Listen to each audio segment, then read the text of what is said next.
Review कर रहे हैं। मरकजी वजीर बराए अक़लियती उमूर के रहमान खान से देखिए ये खास मुलाकात इतवार दोपहर 1:30 बजे सिर्फ ETV उर्दू पर।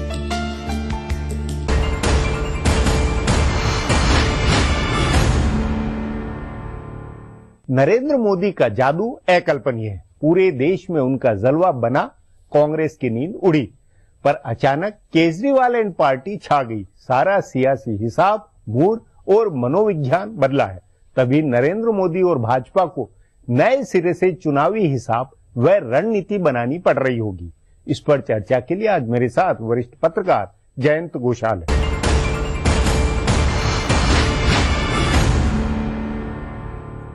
जयंत जी, अरविंद केजरीवाल और आपकी परिघटना के बाद में जिस तरह का उनका हल्ला हो रहा, उससे नरेंद्र मोदी और भाजपा दोनों के अंदर किस तरह की सोच है? वो कोई बेफिक्र है या चिंता में है?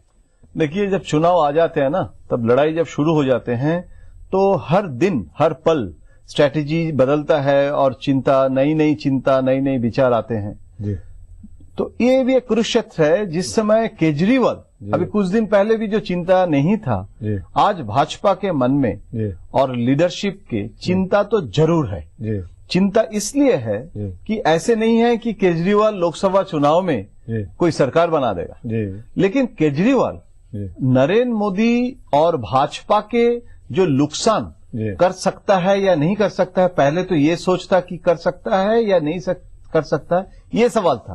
आज के दिन में भाजपा के लोगों से जब हम बात करते हैं तो कह रहे हैं कि संभावना है नुकसान की, और वो कैसे डैमेज कंट्रोल किया जाए उसका काउंटर स्ट्रेटेजी अभी भाजपा कर रहे हैं। जी जी। तो इसीलिए मुझे लग रहा है कि चिंता है। नहीं, पर चिंता के साथ में कई लोगों का ये कहना है कि एक भाजपा में कई नेता तर्क दे रहे हैं कि नहीं, अब ये सत्ता में आ गए हैं, रोजाना इनके कंट्राडिक्शन निकल रहे हैं, इनकी मुट्ठी खुल गई है, ये फेल साबित हो रहे हैं, इनके प्रति जो एक क्रेज था वो घट रहा है। एक तरह से भाजपा में कई नेता ये भी मान रहे हैं कि नहीं ये, पर आप नहीं, समस्या है भाजपा में भी। क्या समस्या? देखिए, आप जो बोल रहे हैं ना, सही बात है कि केजरीवाल और कांग्रेस, ये डायनामिक्स जो है, ये चलने वाला डायनामिक्स नहीं है। ये भाजपा कैंपेन कर रहे थे, लेकिन भाजपा के लीडरशिप ये भी देख रहे हैं कि केजरीवाल भी बहुत चतुर एक राजनेता बन गए हैं, जो कांग्रेस के खिलाफ, जो पहले बीजेपी सोचे थे कि वो चीफ मिनिस्टर बन के ही कॉमनवेल्थ और शीला दीक्षित के खिलाफ कुछ कर देंगे, कुछ बोल देंगे, कांग्रेस सपोर्ट विड्रॉ करने के लिए मजबूर होगा। अभी तो कांग्रेस के जो स्पोक्समैन है, प्रधानमंत्री जी से लेके कांग्रेस स्पोक्समैन भी उनके खिलाफ सॉफ्ट पेडलिंग कर रहे हैं, और केजरीवाल भी ऐसे इशू को, भ्रष्टाचार के इशू ले रहे हैं, लेकिन अभी तक कोई कांग्रेस नेता, सीधे कांग्रेस नेता या कांग्रेस के ऊपर हिट करने वाला कोई मामला नहीं ले रहे हैं, क्योंकि उनका जो रणनीति है, पहले तो वो अपना जो पावर है, वो जो अभी दखल लिया है चीफ मिनिस्टर की कुर्सी, अगर नहीं रहेगा तो वो जो मूवमेंट करने की कोशिश कर रहे हैं, वो कह रहे हैं ये एकदम पूरा मार्क्सिस्ट स्ट्रैटेजी जैसे होता था कि सिस्टम के अंदर में जाओ, पहले तो सिस्टम के साथ अपने को वहां ठीक से सेटअप करो, उसके बाद तुम सिस्टम के खिलाफ लड़ना है। तो अभी क्यों वो कांग्रेस को प्रायोरिटी देगा जहां समर्थन कांग्रेस की है? लेकिन भाजपा के लिए देखिए, वो कह रहे हैं कि 300 सीट में लड़ेंगे, हरियाणा में तो 10 सीट में अगर लड़ेंगे तो कांग्रेस के एंटी इनकम्बेंसी है। तो कांग्रेस के खिलाफ जब चौटाला और भाजपा मिलके कांग्रेस को हरियाणा में नुकसान पहुंचाने का कोशिश कर रहे हैं, उस समय कोई थर्ड फोर्स अगर वहां कैंडिडेट हो जाए, और जिसके मिडिल क्लास मासेस में अभी उनके दिलचस्पी है, उनके विश्वसनीयता है, तो उसको इस्तेमाल करके नुकसान अगर होगा तो भाजपा का ही होने का संभावना ज्यादा है। नहीं, तो ये अगर कुछ जरा चिंता है तो भाजपा उस हिसाब से अपने को कितनी बदलती हुई लग रही है, किस तरह का एक्शन कर रही है, क्या कुछ कर रही है, क्या संकेत है? उसमें 2-3 संकेत है। एक है कि केजरीवाल के जो टीम है, टीम केजरीवाल है, जैसे देखिए ना रामदेव जी, उस दिन रामदेव जी जब आए और रामदेव जी जैसे मोदी जी को सपोर्ट किए हैं, और उसमें बीजेपी के जितने बड़े नेता सब पहुंच गए ताकि कि रामदेव को खुश रखा जाए। मुझे किसी ने कह रहा था कि क्या बाबा रामदेव हिंदुत्व फैक्टर के लिए आए हैं? मैंने कहा कि नहीं, हिंदुत्व फैक्टर तो खुद नरेंद्र मोदी हिंदू हृदय सम्राट माना जाता है भाजपा के वर्कर्स में। रामदेव को जो अभी जो हम लोग देख रहे हैं, वो हिंदुत्व फैक्टर के लिए नहीं, वो केजरीवाल फैक्टर के लिए, मतलब भाजपा के मन या अन्ना हजारे और रामदेव, इनको अलग किस तरह किया जाए, ये भाजपा की चिंता है। भाजपा का स्ट्रैटेजी है कि कैसे जैसे कश्मीर के मुद्दे में प्रशांत जी के साथ अभी केजरीवाल जी का जो डिसएग्रीमेंट हुआ, जैसे मान लीजिए कि अगर किरण बेदी से लेके और कोई जो अगर भाजपा मतलब ये भी संभव है कि केजरीवाल के लोगों को भाजपा अपनी तरफ तोड़ के कैंडिडेट भी कर सकते, उम्मीदवार भी बना सकते। अगर किरण बेदी भाजपा के उम्मीदवार बनते हैं दिल्ली से, हम पत्रकार के नाते आश्चर्य हम नहीं होंगे। तो ये एक स्ट्रैटेजी भाजपा के है। पार्लियामेंट्री बोर्ड का भी मीटिंग हुई है और उसमें नरेंद्र मोदी जी ने भी बोले हैं कि हर समय हम लोग लेट तो करते हैं, इस बार लेट नहीं करना चाहिए और जनवरी महीने में लगभग जो प्रत्याशी है उसको एक फाइनल शेप देने की कोशिश है। और पुराने जो मतलब कैंडिडेट है उसमें आप मान के चलिए 50 मतलब % भी मतलब उसमें चेंज हो सकता है। और आप जैसे कह रहे हैं ना, इंजीनियर्स, डॉक्टर्स, मतलब प्रोफेसर कुछ नहीं चल रही। पर आपके अनुसार जयंत जी, पिछले एक महीने में चुनाव नतीजे से पहले और चुनाव नतीजों के बाद अब इसमें भाजपा और नरेंद्र मोदी के कॉन्फिडेंस में, आत्मविश्वास में कितनी % कमी आई होगी, या मानते हैं कि नहीं इस कोई ऐसा कुछ नहीं है? नहीं, अगर हम कहेंगे कि कुछ नहीं है तब तो वो फैक्चुअली इनकरेक्ट होगा, गलत होगा। आप खुद महसूस कर रहे हैं नेताओं से बातचीत करते हुए भाजपा, लेकिन ये जो टेंशन है, ये जो चिंता है, मैं इसको परमानेंट फिनोमेनन भी नहीं मानता हूं। मुझे लगता है कि अभी भाजपा टेस्टिंग द वाटर, मतलब क्या ये हरियाणा दिल्ली सेंट्रिक है या पूरी देश में जैसे बैंगलोर से लेके कलकत्ता तक पहुंच गए और बहुत लोग ज्वाइन कर रहे हैं अभी इन्फोसिस से लेके वो एयरलाइंस का। तो ये जो शशि जी, तो अभी भाजपा को थोड़ा एसेस कर रहे हैं और काउंटर स्ट्रेटेजी भी भाजपा मतलब उनके कोशिश कर रहे हैं केजरीवाल को कॉम्बैट करने के लिए। जी जयंत जी, बातचीत को यहीं समाप्त करेंगे। प्रोग्राम में आने के लिए बहुत बहुत धन्यवाद। हमारा प्रोग्राम अब यहीं खत्म होता है, मुझे इजाजत दीजिए। कल फिर मिलेंगे इसी चैनल पर, इसी समय।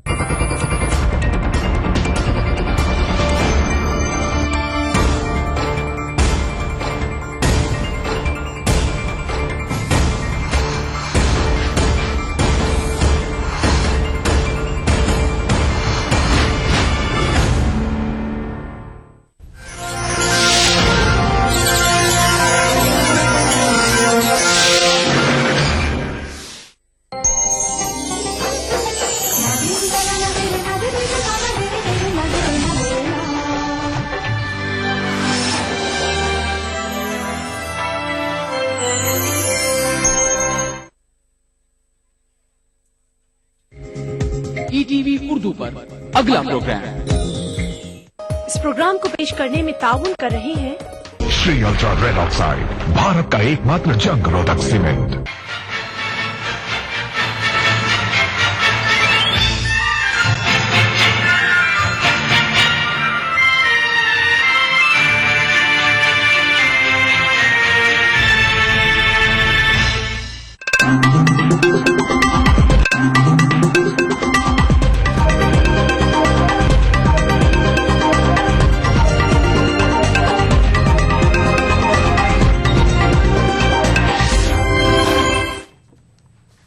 नाज़रीन आदाब, ETV उर्दू न्यूज में आपका खैर मकदम है। सबसे पहले नजर सुर्खियों पर।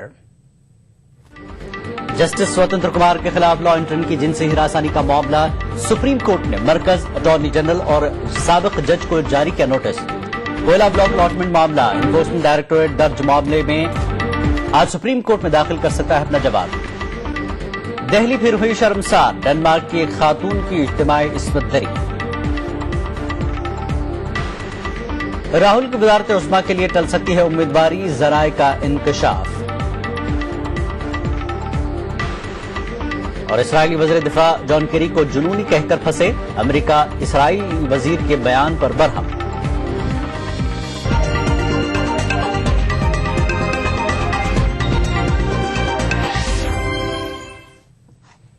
और आइए सबसे पहले रुख करते हैं गुजरात का। गुजरात के गांधीनगर में फिक्की के एक इजलास से वजीर आला नरेंद्र मोदी खिताब कर रहे हैं। प्रक्रिया में हिस्सेदार बनाना पड़ेगा। कहीं विकास हो रहा है उसको लगे नहीं चलिए बाहर खड़े हो जाएंगे, गाड़ी चल जाएगी। अब नया मंदिर कहां बन रहा है, बाहर खड़े हो जाएंगे, गाड़ी चल जाएगी। नहीं, ऐसा नहीं चाहिए। हमें तो सामर्थ्यवान लोग बनाने होंगे और अल्टीमेटली वो ही परिणाम लाएगा। स्किल डेवलपमेंट के माध्यम से, एजुकेशन के माध्यम से, छोटे छोटे छोटे छोटे छोटे उद्योगों का भरमार लगा करके सर्विस सेक्टर को बल देने लगे। मैं तो हैरान हूं, हम टूरिज्म टूरिज्म टूरिज्म इतना कर रहे हैं, $3 ट्रिलियन का बिजनेस है, और दुनिया को दिखाने के लिए हमारे पास हर गांव गली में बहुत कुछ है, दुनिया को दिखाने के लिए हमारा हर पत्थर बोलता है, लेकिन हम लोग उस पर बल नहीं दे। मैंने अभी कुछ लोग मुझे मिलने आए थे, मैंने कहा भाई ये जो टीवी चैनल पे इंडियन आइडल के कार्यक्रम चलते हैं, गाने वालों के चलते हैं, नाचने वालों के चलते हैं, बच्चों के परफॉर्मेंस के चलते हैं। मैंने उनसे कहा एक काम करो, आप एक ऐसा सीरियल चालू करो कि जो बेस्ट गाइड का परफॉर्मेंस करेगा उसको हम इनाम देंगे। वो क्या करेगा, अपने गांव की मान लीजिए मोढेरा का सूर्य मंदिर है तो उसको लेकर आएगा, स्क्रीन पर रखेगा और खुद उसके ड्रेसिंग, उसके बोलने की स्टाइल और बताएगा कहां देखे, और उसका जो बेस्ट गाइड है उसको इनाम दो। आपको लाखों ऐसे नौजवान निकलेंगे जो गाइड के रूप में प्रोफेशन को लेकर के, और इसके काम दो काम होंगे, टीवी पे लगातार चलेगा भाई गांव में ये है वो है तो लोग भी देखेंगे, अपने आप का प्रचार भी होगा, गाइड तैयार होंगे, हर एक को लगेगा हाँ टूरिज्म का महत्व बढ़ा है। छोटी चीजें हैं, तरीके से उसको कैसे लाया जाए। हम सर्विस सेक्टर को बढ़ावा दे सकते हैं।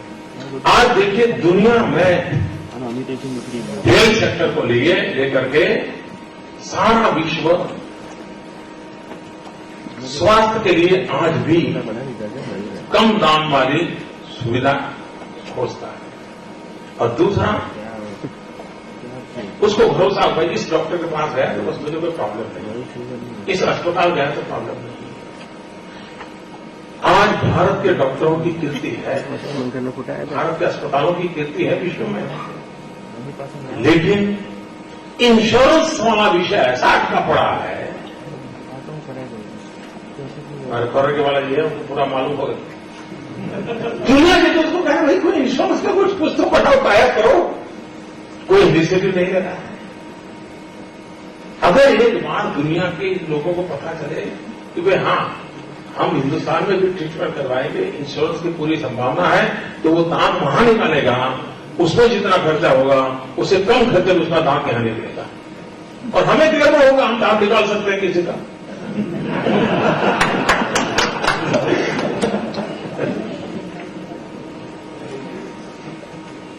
कहने का तात्पर्य है कि हमारे यहां जो छोटी छोटी चीजें इन पर भी थोड़ा बल दिया जाए। गुजरात के गांधीनगर में वजीर आला गुजरात नरेंद्र मोदी टूरिज्म को फरोग देने के लिए जो तजावीज और मशवरे दे थे टीवी चैनल्स के लिए। अब आगे बढ़ते हैं।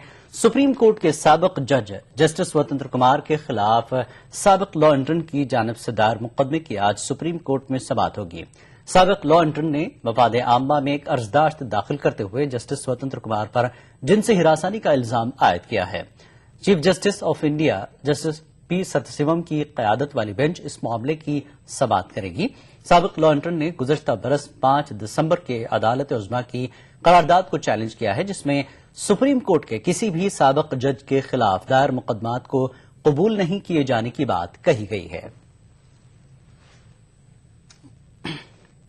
ये जो पिटीशन फाइल की गई थी उसमें आज चीफ जस्टिस ऑफ इंडिया ने नोटिस इशू किए हैं सारे रिस्पोंडेंट्स को। Respondent number 1 secretary general supreme court of India, respondent number 2 former justice Swatanter Kumar, respondent number 3 union of India. Notice has also been issued to the Attorney General, and the Union of India has accepted notice through the Solicitor General. इसमें आज जब बहस हुई mister Harish Salve senior advocate पेश हुए और उन्होंने जब अपनी बात रखी तो चीफ जस्टिस ऑफ इंडिया ने कहा कि जो एक विशेष उन्होंने ध्यान हमारा एक प्रेयर पर लिया कि जो प्रेयर है कि आज की तारीख में और जिस समय ये incident of sexual harassment alleged किए जा रहे हैं 2011 में, तब और आज भी एक परमानेंट इंस्टीट्यूशनल मैकेनिज्म जिसके through complaints of sexual harassment by against judicial officers के लिए कोई रिड्रेस मैकेनिज्म नहीं है।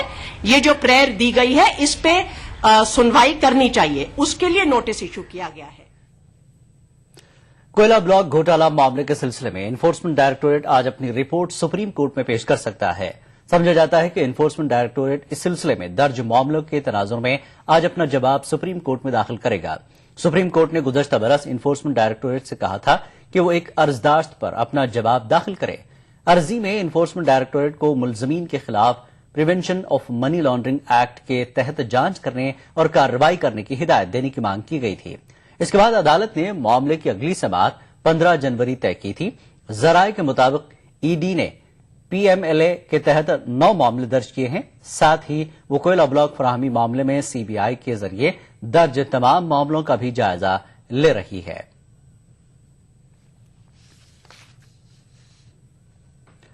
दिल्ली में एक गैर मुल्की खातून के साथ इज्तिमाई इस्मतदरी का मामला सामने आया है। बताया जाता है कि नई दिल्ली रेलवे स्टेशन के करीब रात डेनमार्क की एक 51 साला खातून की इज्तिमाई इस्मत रेजी की गई है। पुलिस ने इस मामले में केस दर्ज करके तहकीकात का आगाज कर दिया है। पुलिस जराये के मुताबिक इस मामले में पूछताछ के लिए कई अफराद को हिरासत में लिया गया है। बताया जाता है कि यह वाकया उस वक्त पेश आया जब गैर मुल्की खातून कनॉट प्लेस से पहाड़गंज वाक़ अपने होटल लौट रही थी। जराये के मुताबिक गैर मुल्की खातून ने मेडिकल जांच से इनकार कर दिया है और वतन वापसी की ख्वाहिश जाहिर की है।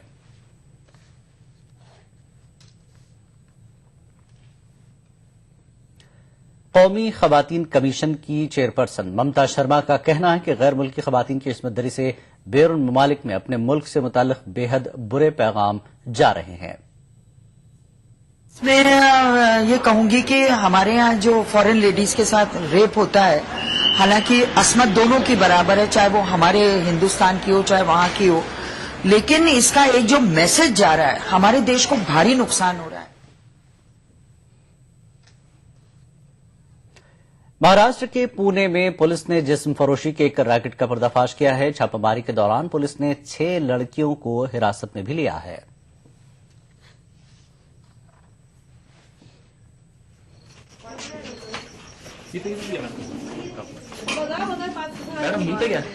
मिशन के आधार पर रेड अरेंज किया और लोगों के साथ रेड करके वहां पर जो धंधा चला रहा था वो हरिशंकर मूलचंद महातो, इसको हमने गिरफ्तार किया है और उसके कब्जे से 6 लड़कियां जो कि दिल्ली की 2 है, कलकत्ता की 2 है, लखनऊ की और पुणे की एक है।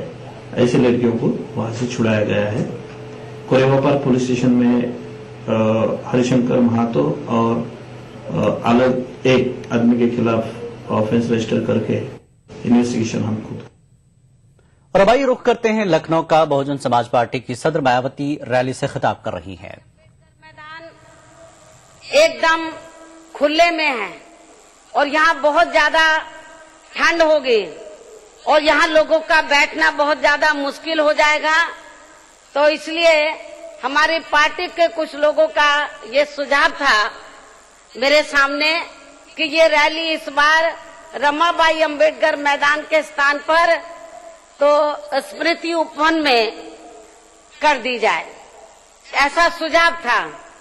लेकिन मैंने अपने पार्टी के लोगों को ये कहा कि मान्यवर काशीराम जी स्मृति उपवन तो जहां पर उत्तर प्रदेश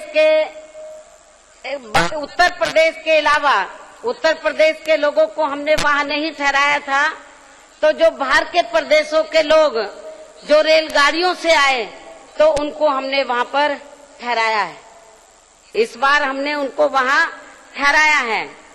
और जो बसों से लोग आए हैं, छोटी गाड़ियों से आए हैं, यूपी के बाहर के प्रदेशों के लोग जो आए हैं बसों से या जीप से या और छोटी गाड़ियों से, तो उनकी संख्या अलग है।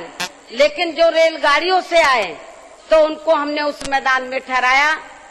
तो उनकी तादाद जो यूपी के अलावा जो अन्य यूपी को छोड़कर जो अन्य राज्यों के लोग हैं जो रेलगाड़ियों से आए, तो वो लगभग 1 लाख के करीब है जो उस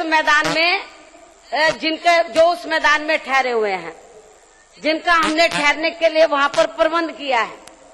और वहां पर जिनको हमने वहां पे ठहराया है तो वो 1 लाख लोगों से ही वो स्मृति उपवन खचाखच भर गया। तो मैंने अपने लोगों को कहा कि जिस मैदान में मुश्किल से 1 लाख लोग ही उधर आ पाते हैं तो बीएसपी की रैली वहां पर कैसे हो पाएगी। बीएसपी की रैली में तो कम से कम 15-20 लाख के करीब लोग कम से कम मान के चलो, तो इतनी बड़ी तादाद में तो वहां पर लोगों को लाना बड़ा मुश्किल हो जाएगा। इसलिए हमारी रैली के हिसाब से तो ये मैदान स्मृति उपवन बहुत छोटा पड़ेगा, बहुत छोटा सा पड़ेगा। ये छोटा सा मैदान तो भारतीय जनता पार्टी, कांग्रेस या अन्य पार्टियों के लिए ही ज्यादा बेहतर होगा। तो इसलिए हमारी पार्टी के लोगों ने मेरे इस सुझाव को माना और मेरे सुझाव को मानने के बाद तो जहां आज यहाँ रमाबाई अंबेडकर मैदान में पार्टी का बड़ा प्रोग्राम करने का ये फैसला लिया। आप लोग कड़ाके की ठंड में इधर आए हैं, बहुत ज्यादा ठंड है, लेकिन खुशी की बात यह है कि पूरे देश के कोने कोने से यहाँ लोग बड़ी तादाद में पहुंचे हैं और अपने खुद के साधनों के जरिए यहाँ पर पहुंचे हैं और उत्तर प्रदेश से बड़ी तादाद में लोग यहाँ पर पहुंचे हैं। इसके लिए मैं पुनः आप सब लोगों का हार्दिक दिल से मैं शुक्रिया अदा करती हूँ, आभार प्रकट करती हूँ। इसके साथ ही इस मौके पर अब मैं यहाँ अपने देश में दलित एवं अन्य पिछड़े वर्गों में समय समय पर जन्मे अपने महान संतों, गुरुओं व महापुरुषों में भी खास तौर से महात्मा ज्योतिराव फूले, छत्रपति शाहू जी महाराज, नारायणा गुरु, बाबा साहब डॉक्टर भीमराव अंबेडकर एवं मान्यवर श्री कांशीराम जी आदि को भी पूरे तहे दिल से आदर सम्मान देते हुए इनको भी नतमस्तक करती हूँ, जिन्होंने अपनी तमाम जिंदगी इन वर्गों के लोगों को अपने पैरों पर खड़ा करने के लिए समर्पित की है। और अब मैं आज के मुख्य विषय पर अपनी बात विस्तार से आप लोगों के सामने रखूं, लेकिन इससे पहले मैं आप सभी लोगों को अपनी पार्टी की ओर से नव वर्ष सन 2014 की हार्दिक शुभकामनाएं देते हुए आज मुझे मेरे जन्मदिन की बधाई देने के लिए भी मैं आप सभी लोगों का आभार भी प्रकट करती हूँ। हालांकि मेरे जन्मदिन को मनाने के बारे में वैसे आप लोगों को ये भी विदित है कि आज के दिन अर्थात 15 जनवरी के दिन को हमारी पार्टी के लोग पूरे देश भर में विभिन्न स्तर पर इसे जन कल्याणकारी दिवस के रूप में मनाते हैं, जिसके तहत हमारी पार्टी के लोग विशेष कार्यक्रम आयोजित करके अपनी क्षमता के हिसाब से अपने क्षेत्र के गरीब एवं असहाय लोगों की विभिन्न रूपों में मदद भी करते हैं। और इसी पैटर्न पर चलकर उत्तर प्रदेश में हमारी पार्टी की सरकार के दौरान भी सरकारी स्तर पर मेरा जन्मदिन मनाया जाता रहा है। आप देख रहे थे बहुजन समाज पार्टी की सदर मायावती का लखनऊ से ये रैली, जिसमें सावधान रैली से वो खिताब कर रही थी। आज उनका, जैसा कि उन्होंने कहा, कि जन्मदिन है और लोग इसे जल कल्याणकारी दिवस के तौर पर भी मनाते हैं। साथ ही उन्होंने कांग्रेस और बीजेपी पर भी नुक्ताचीनी की। वक्त एक छोटे से ब्रेक के बाद फिर हाजिर होंगे। नेशनल बॉल पेंटिंग के फाइनल मुकाबले में लकी, पप्पू और छुटकाऊ ने हिस्सा लिया। जहां लकी ने चौक मिट्टी, पप्पू ने पीओपी, वहीं छुटकाऊ ने जेके वॉल पुट्टी का बेस बनाया और कम पेंट का इस्तेमाल करते हुए दीवार को सबसे स्मूथ और खूबसूरत फिनिश दिया और ये प्रतियोगिता जीत। व्हाइट सीमेंट वाली JK wall putty is the best. सीलन से भी पपड़ी का कोई चांस नहीं होता, दीवारें बोल उठेंगी। ये मेरा छोटा सा डेयरी फार्म है। अभी कुछ दिनों पहले मेरे पास रोजगार बढ़ाने के लिए पैसे नहीं थे, धंधा बंद करने की नौबत थी। शुक्र है वजारत बराए अक़लियती उमूर की NMDFC कर्ज स्कीम का, जिसमें हमारे कारोबार से मुतालिक टर्म लोन की सहूलियत है। छोटे कर्ज यानी माइक्रो फाइनेंस स्कीम में हम अक़लियतों को रोजगार के लिए 50,000 रूपए तक की मदद का इंतजाम है। ख़वातीन तरक्की स्कीम में हम अक़लियती औरतों को टेलरिंग, कटिंग और कशीदाकारी वगैरह की ट्रेनिंग मिली। एजुकेशन लोन स्कीम में कारोबारी और तकनीकी तालीमी कोर्सेज के लिए सभी अक़लियतों को माली मदद दी जा रही है। आप भी इसका फायदा उठाएं।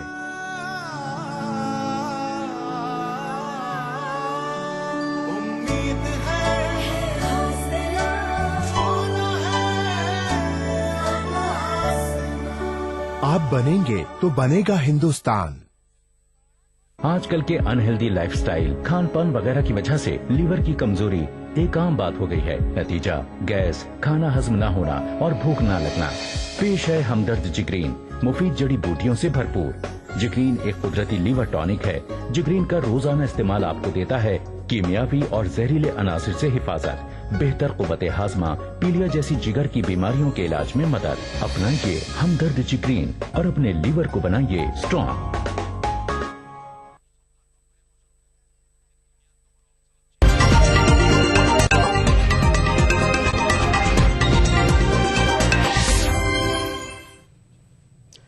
खबरनामे में एक बार फिर आपका खैर मकदम है। कांग्रेस नायब सदर राहुल गांधी की वजारत उज़्मा की उम्मीदवारी के सिलसिले में एक अहम इंकशाफ हुआ है।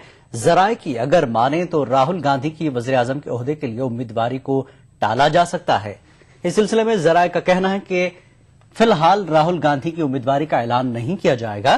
ताहम CWC की मीटिंग में राहुल की क़यादत में इंतखाबात लड़ने के ताल्लुक से तजवीज पेश की जाएगी। काबिल गौर है कि 17 जनवरी को कांग्रेस का कुल हिंद इजलास होने जा रहा है और जराए की यह खबर ऐसे वक्त आई है जब राहुल ने कल ही कहा है कि उन्हें पार्टी जो जिम्मेदारी देगी वो उसे बखूबी निभाएंगे। दिल्ली के वजीर आला अरविंद केजरीवाल का कहना है कि आइंदा लोकसभा इंतखाबात में रास्त मुकाबला आम आदमी पार्टी और बीजेपी के दरमियान होगा। केजरीवाल का कहना है कि कांग्रेस हाशिया से बाहर हो गई है। दिल्ली के वजीर आला और आम आदमी पार्टी के कन्वीनर अरविंद केजरीवाल अपनी पार्टी के मुस्तकबिल के ताल्लुक से पुरुमीद नजर आ रहे हैं। केजरीवाल का कहना है कि अब कांग्रेस हाशिए पर चली गई है, इसलिए आने वाले इंतखाबात में रास्त मुकाबला बीजेपी और आम आदमी पार्टी के दरमियान होगा। देश का आने वाला लोकसभा का चुनाव इस बार सीधे सीधे बीजेपी और आम आदमी के पार्टी के बीच में लड़ा जाएगा। कांग्रेस कहीं पिक्चर में नहीं है, तो इन दोनों पार्टियों के बीच में चुनाव लड़ा जाएगा। देश के सामने अब चॉइस है। एक तरफ भारतीय जनता पार्टी है जिसमें भ्रष्टाचार कभी कोई मुद्दा ही नहीं रहा है, उसमें येडियुरप्पा भी है, उसमें निशंक भी है, उसमें कई सारे और मंत्री हैं अलग अलग राज्यों में जिनके ऊपर भ्रष्टाचार के लगातार आरोप लगते रहे। तो वो बीजेपी एक तरह से कांग्रेस का ही एक दूसरा वो है। और दूसरी तरफ आम आदमी पार्टी है जो इस देश के अंदर एक नई राजनीति की बात कर रही है, एक ईमानदार राजनीति की, सच्ची राजनीति की बात कर रही है। तो इस बार चुनाव जो है वो इन दोनों विचारधाराओं के बीच में लड़ा जाएगा। दूसरी जानिब कांग्रेस ने केजरीवाल के बयान को मुस्तरद कर दिया है। कांग्रेस लीडर राशिद अलवी का कहना है कि असेंबली और लोकसभा इंतखाबात की नौइयत अलग अलग होती है। लोकसभा दिल्ली नहीं है, विधानसभा और लोकसभा में बहुत फर्क होता है। लोकसभा के चुनाव के अंदर कांग्रेस पार्टी सरकार बनाएगी, यूपीए 3 बनाएगी। जो नेता जो कहना चाहता, जो बोलना चाहता है वो बोल सकता है। काबिले गौर बात है कि दिल्ली असेंबली में कांग्रेस आम आदमी पार्टी की बाहर से तायद कर रही है। दिल्ली असेंबली में आम आदमी पार्टी के 28 और कांग्रेस के 8 अरकान हैं। Bureau report, ETV news. उधर बीजेपी ने भी केजरीवाल के दावे को मुस्तरद कर दिया है। बीजेपी के सीनियर लीडर विनय कटियार का कहना है कि आम आदमी पार्टी और कांग्रेस के दरमियान खामोश इत्तेहाद है। उनको बड़ी गलतफहमी है, और क्योंकि यहाँ पर दिल्ली के अंदर ही केवल मीडिया का शो हो रहा है, मीडिया वालों को भी भारतीय जनता पार्टी 3-3 सरकारें बनी, और इनसे केजरीवाल से भी सादे जीवन में रहने वाले हमारे कई मुख्यमंत्री हैं। कांग्रेस और आप ये दोनों मिली हुई पार्टियां हैं, ये हम पहले भी कहते रहे हैं, आज भी कह रहे हैं, और ये बात विदित हो गई है, साबित हो गई। जिस प्रकार से कांग्रेस ने समर्थन दिया है, उसलिए लगता है कि आप और कांग्रेस ये दोनों मिली भगत से इस देश के अंदर काम कर रहे हैं। सर, बाएं महाज के लीडर अतुल अंजान ने केजरीवाल के दावे को मुस्तरद कर दिया है। अतुल अंजान का कहना है कि आइंदा इंतखाबात में मुकाबला कई रुखी होगा। परिवर्तन की एक ख्वाहिश बहुत तेजी से है। महंगाई, भ्रष्टाचार, भारत की आर्थिक नीति, सामाजिक नीति, शैक्षिक नीति ने सबको परेशान किया है। विदेश नीति ने हमारे दोस्तों को दुश्मनों में बदल दिया। ऐसी स्थिति में कांग्रेस के विरुद्ध और यूपीए के खिलाफ लोगों में गुस्सा है।